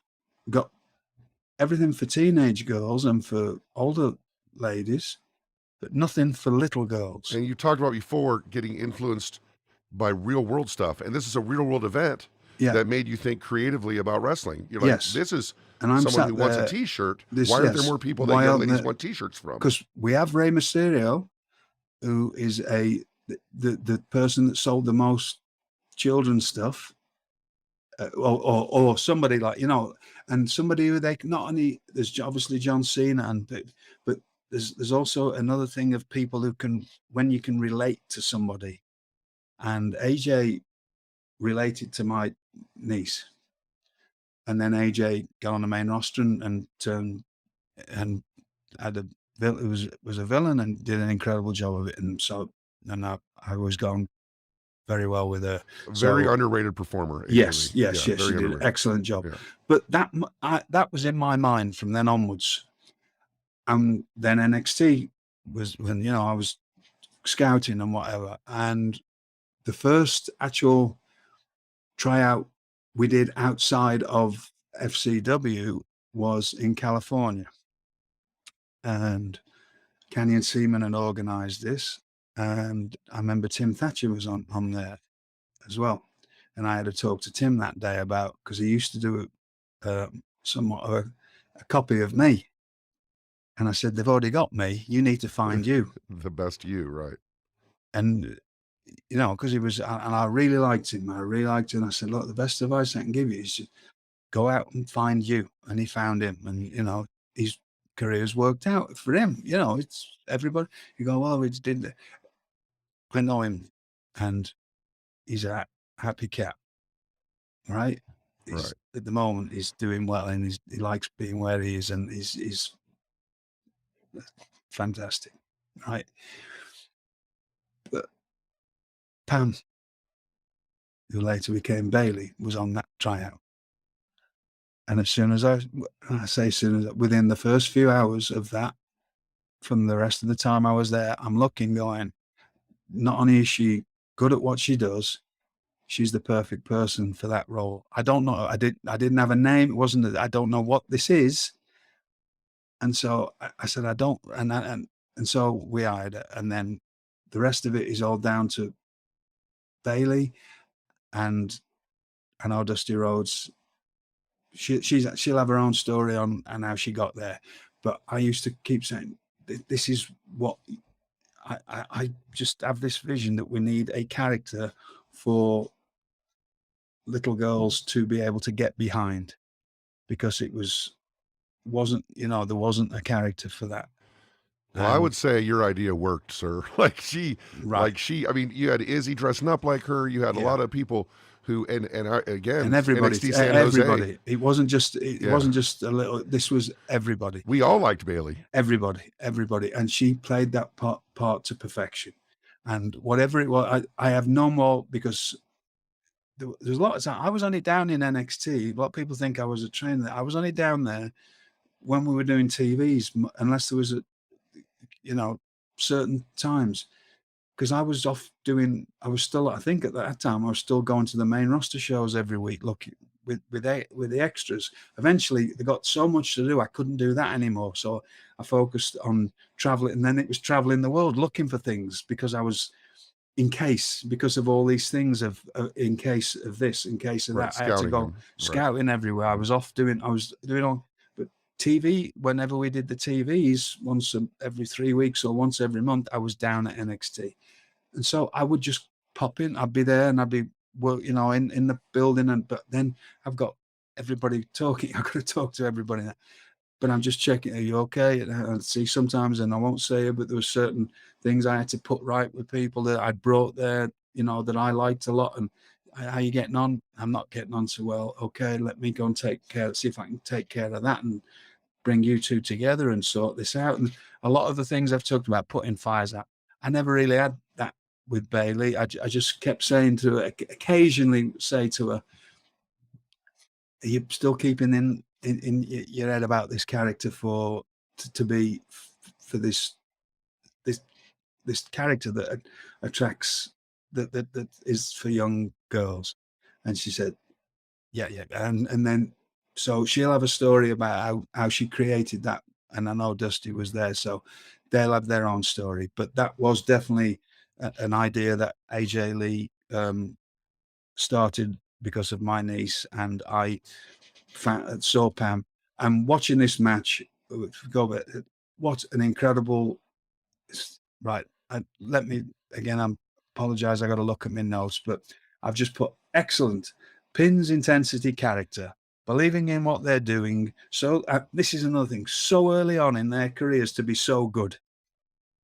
That's what's hitting me, because I know how long it took me to get to where I was, and wrestling constantly against the best people, to be as good as they were in that match that I watched, and I watched it last night. It's fantastic. To be as good as they were in that match is a credit to both of them, and to still, and I'm going to say something that might offend people. There's a lot of people need to go back and watch that and see what they're doing and how they're doing it, and with those things that I'm saying. Pins are just my thing, but intensity, character, believing in what you're doing. They need to go and watch that match. Believing in what you're doing. Yes. Like, that to me is the essence. And you see people like Charlotte and Bayley get better every time, right? Yes. But one thing about them is that you never got the impression from either one of them that they were putting on an act. No. Neither one. No. It felt real, everything they do. And to this day. You can see the story was fantastic. It was well done. I'm so glad all this, and we know it's going to keep going, because they just got, all, like I said, 30 whatever takeovers. But this piece of work will hold up forever. This is, if they only have one, which is ridiculous. They've so much, and their lives have gone in so big, huge, different ways. If they had one thing to hold their hats on, it would be this match. It's good enough. It's good enough to be able to say, I did that. Wow. Now follow that. And the Bayley That's character, how good that match was. The match is incredible. And the Bayley character that you had a hand in to this day. Whenever I had an idea, and she ran with it. And she made it work. And I don't think you've seen Clash of the Castle, but at Clash of the Castle, Bayley is no longer a fan favorite. But yeah, the mark she made is so indelible that, try as she might, she could not get those Brits to stop singing that song. Like, no. They love some Bayley. Everybody's always going to love Bayley. I was on that the NXT UK tour, and the first one we did, anybody that was, they've become mythical shows. When I meet people in the UK now, just especially Blackpool, we did Blackpool. There was 2,000 people in that building. There's mythically become about 20. Right. Because everybody will tell you they were there. They were there. And they had a memory of it. And I don't know if they actually felt that when they watched it, or what. I don't know what it is, because I met so many people I was in. I'm thinking, well, it's gone past the 2,000 mark now, and you're a different face. Because I was going back so much in the last whatever amount of years. There's like, when she got, and that character was, and it's still working today. She's morphed, and she's made everything work. She's, there's times when it's gone. Everything we've talked about so far today, ups and downs and sideways and backwards and injuries and things, and she's there, and this is a young girl who wanted to be a wrestler, which really was, a lot of that was what it was. She was a huge fan, same as Sasha, and a huge fan, and they've made it work, and they are professional. They've made a living out of professional wrestling. And if you're like them, they're normal people, and same as me, just a normal person who isn't born into a wrestling family or isn't, it's just don't know how to get in this, but you will have a desire to get in this. What more perfect a picture? Sometimes I have to. I know Sasha won't mind me saying this, but there's a couple, at least once, she's come to me and said, whatever's going on, and I haven't seen her that much in years, but there was one time years ago when she came up and I said, "Can I ask you?" I said, "How many times have you been world champion now?" And she went, "Oh, 3." I said, "Did you get a check in the bank this Monday?" And she went, "Yeah." And she went, "Thanks. That's all I needed. That's what I needed to hear." Right. Somebody put it into perspective, because everybody and everything will take you out of the actual reality of what you want and what you've got to go through and because that's what life is. And you need just that one person sometimes to go, "Hang on a minute, world champion." I said, I've never been world champion." "Oh yeah, you're right. Check there." "Yeah." "It was a good check." "Yeah." "Thank you. Thanks, Mr. Regal. Thank you." Go on and keep going. Well, we're going to talk about the last match of this great takeover. Yep. What great information, and what, I mean, just what a great thing. And another great thing, as you know, is Chili Sleep, or should I say Sleep.me, because Chili Sleep is now called Sleep.me. And science tells us that the best way to achieve and maintain consistent deep sleep is by lowering core body temperature. Temperature-controlled sleep repairs muscle after a hard day's work and improves cognitive function, so you always start your day feeling sharp and alert. Now, Mr. Regal, you have what was formerly known as Chili Sleep, what's Chili or Sleep.me, the Uller system, I believe. I do. What temperature do you like to rock at 66. Oh, that's lovely. I'm living on the wild side. I am. Well, yes. 66. I have it. Sleep Me is the new home for Chili Sleep, and it's ruined me though. It's ruined me for going in it, and I stay in nice hotels every week. Every time I go away, AEW put me up in some nice hotel, and it's ruined me though, because there's no Chili Sleep on the. There's no. It's 66 on the bed. It's ruined me. I have terrible night's sleep when I'm away. We got to get Chili Sleep to get you one to travel with. No, because I'm packed to the gills as it is. Oh yeah. You got that wrestling packing thing. You got the one carry on. Oh, you got it. Yeah, and that's it, right? Not to carry stuff because it gets lost and stuff. But if you were to carry on something extra, it would be. Oh, it would Chili be without Sleep. a doubt. Yes. And it is Sleep Me now, and they make the coldest and most comfortable sleep systems available, and they will ruin you, like Mr. Regal said. They create the environment that meets the body's natural need for lower core temperatures, promoting deeper, restorative sleep. Chili Sleep makes the Uller, Cube, and Doc Pro sleep systems, water-based temperature-controlled mattress toppers that fit over your existing mattress to provide your ideal sleep temperature. These mattress pads keep your bed at the perfect temperature for deep, cold sleep. These sleep systems are designed to help you fall asleep, stay asleep, and give you the confidence and energy to power through your day. They also just launched the new Doc Pro sleep system, which has 2 times more cold power than other models, is whisper quiet, and has a tubeless mattress pad design that allows for 5 times more cooling contact. Pair it with a new Sleep.me app for enhanced device control and sleep scheduling. Head over to sleep.me/regal to learn more and save 25% of the purchase of any new Doc Pro, Cube, or Uller sleep system. The offer is available exclusively for Gentleman Villain listeners and only for a limited time. That's sleep, sleep.me/regal to take advantage of our exclusive discounts and wake up refreshed every day. And one thing you can get you ready for, Mr. Regal, is the main event.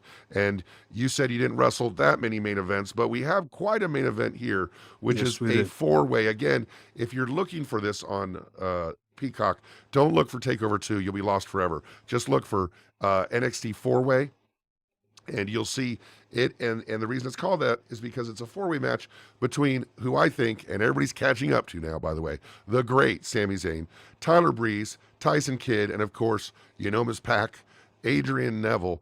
What a collection of interesting talent. Fantastic, yes. And really, it's a testament to what NXT has done, is developing characters developing their truest selves, giving Tyson Kidd a place to go to kind of, maybe reboot a little bit and hitting it out of the park. What strikes, I know you took some notes, like what struck out to you about this match? It went 24-11 and there was not a dull moment in it. First thing that I liked, what I just talked about in the last match is the character, intensity, facials, the Believing what you're doing. believing what you were doing.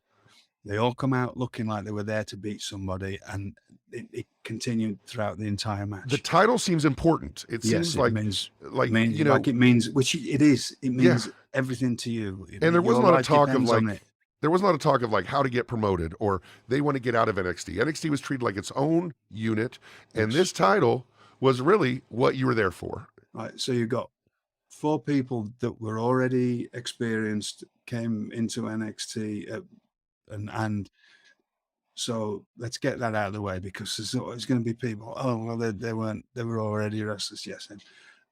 But sometimes NXT was somewhere to learn some of the things that I've been talking about today, just to sharpen you or learn how to be a good TV wrestler, because TV wrestling is very different than just being a good TV wrestler is very different than being just a normal professional wrestler. So NXT was a lot of things and still is a lot of things for a lot of people. It's not always about where people start. It's what you take out of it. So everybody played the part perfectly well. The first thing that got me,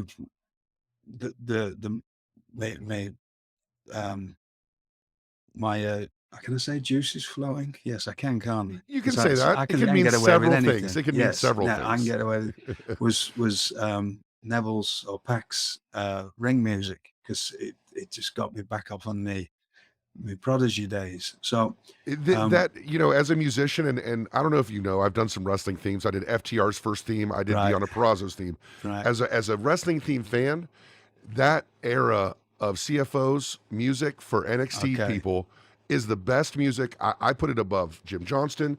I think Mikey is amazing, and he's going to be the GOAT at some point. But that CFO's, that music from Finn Balor to Shinsuke to Sami to Adrian Neville, amazing stuff. Amazing all of stuff. It. All of it. And I'm absolutely not taking credit for this, but it is a reality. It's become a reality. It was funny when I heard it.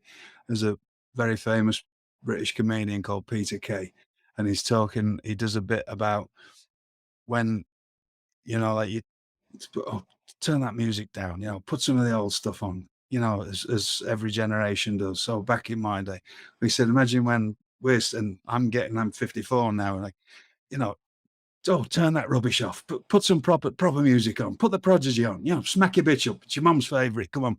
So that's me and my wife are like 50 odd now. Right. We were both banging to Prodigy at the time, right? So that was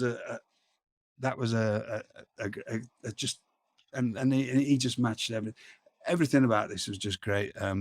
Everything we've talked about, the Sami, just the nuances of everybody's facials, and the wonderful shot at the end of Sami just sat like hunched down in the corner, just looking defeated and confused, and like, I can't believe I've lost. And there was just, and everybody played their role perfectly in that match, and that was it. I mean, it still holds up, and it's still one of those things that I suggest people watch, because again, you got 4 people going out there believing in what they're doing, knowing what they're doing, and looking like they belong in there, and you can't get any better than that. That's if you can get just that bit right, you can get through this job. Isn't it interesting that this weekend, a picture of Sami Zayn getting a shirt from Roman Reigns, the facial expression on his face, it took over Twitter. Sami Zayn is known for, and you said, man, sitting there dejected in the corner. This guy wore a mask for so long, and I'm guessing wanted to wear the mask when he came in. I don't know, but what did he, I mean, the service you guys did for him to Oh no, sell him, and now he's amazing at it. Like, it's one of his greatest strengths. Is make it work, right? Yes, sir. He Yes, is the sir. perfect example. There is anybody who says or sits and moans and goes, just look at what he did from his time that he got there to now, and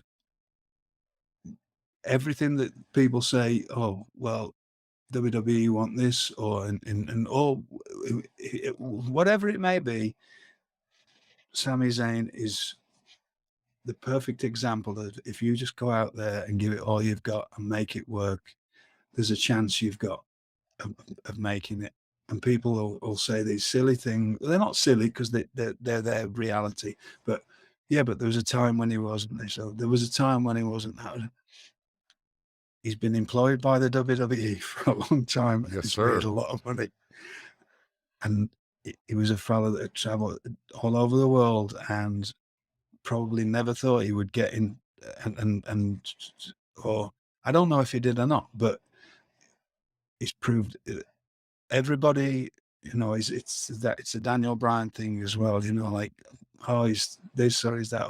And if you want to believe a certain narrative, that's fine. I look at it as a pro.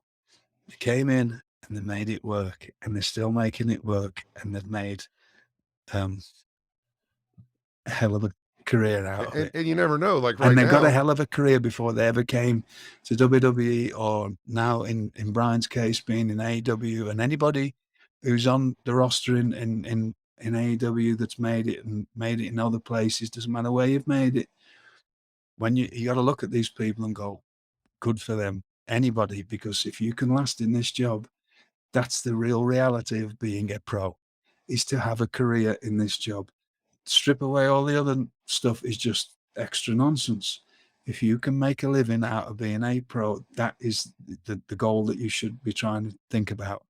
And a lot of things go into that, but he has done that. So has Pac, and Pac has had and they've all had incredible careers, right?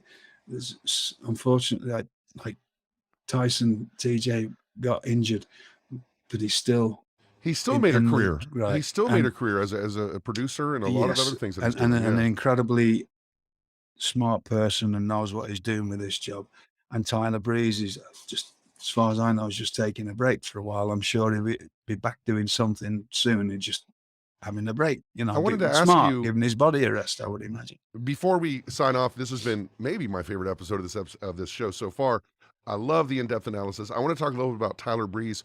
Tyler Breeze was someone, like we said earlier, you guys would try to find something. If it didn't work, try something. And it appeared to me, watching Breaking Ground. Can I just say this one thing? He tried it, and we, or everybody there, allowed him to do it. I've said this before, but I know from people, and they've never told me, and I know a lot of people have to give Tyler Breeze and Xavier Woods a lot of credit, because they were very helpful to any new people that came in, and they helped them in lots of ways. There's very few people are unselfish enough to do that, and he was one of them, and Xavier was another. You see that on Breaking Ground. Mm-hmm. There's the scene where Triple H calls Tyler to the front of the room and says, "You're going to the main roster," and you can see genuine affection and adoration from everyone in the room to this guy. Like, it was a moment, and you can't fake that. Like, it appeared that this fella, it was very beloved in the system of NXT. Yes, absolutely. Yeah. And excuse me a second. As far as until December last year, when I left there the last time, there's a big picture of him up in the trainer's room. So when you have to walk through the trainer's room all the time, or go in there for whatever you get in, and there's a huge thing on the door of Tyler Breeze, and I would imagine it's still there.